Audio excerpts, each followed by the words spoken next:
Ah, la valise diplomatique.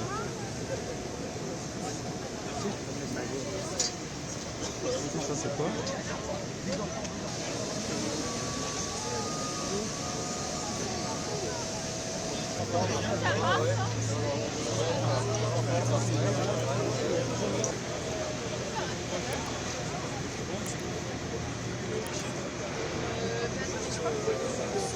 L'évacuation s'est très bien passée, on est reconnaissant que les autorités françaises aient monté cette opération qui était extrêmement compliquée.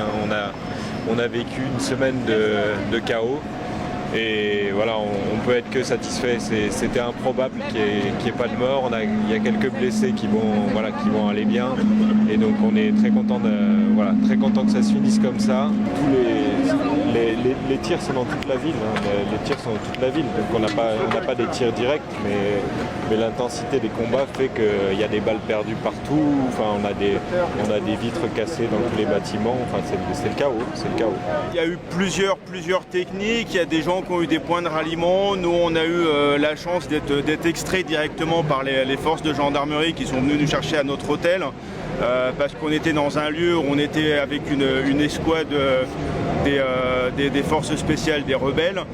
Et après, la plupart des gens ont rejoint des points de rendez-vous qui ont été ralliés par les convois qui ont rejoint, qui sont partis de l'ambassade jusqu'à l'aéroport militaire d'où on est parti. Ça a été très difficile, mais on a été super bien pris en charge. Dès l'instant où on a été pris en charge par l'ambassade, on a été très sécurisés. Et voilà, je pense que là, la priorité maintenant, c'est de nous rentrer en région, prendre un train et retrouver notre famille. On a été récupérés par l'ambassade de France le vendredi soir. Qui sont venus nous exfiltrer à partir de l'hôtel. C'est un hôtel qui avait été pris par les RSF, les forces armées, donc qui ont utilisé les hôtels comme base arrière. Et du coup, l'ambassade est venue nous chercher. Après, on était en sécurité à l'ambassade jusqu'au dimanche matin avant d'être exfiltrés. L'aéroport était fermé, on ne pouvait pas partir. J'étais bloquée en plus sur une île où je connais personne parce que là, je suis partie le matin tôt à 8h30 pour faire mes entretiens de terrain. Et une fois arrivée, je me tourne, je vois les explosions, la fumée.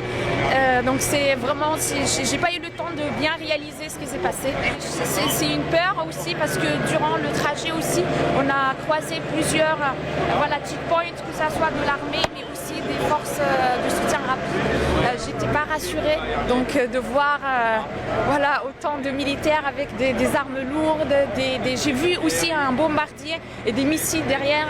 J'ai vu des cadavres sur la route. C'est des images que j'ai besoin de bien évacuer ma tête. J'ai 28 ans.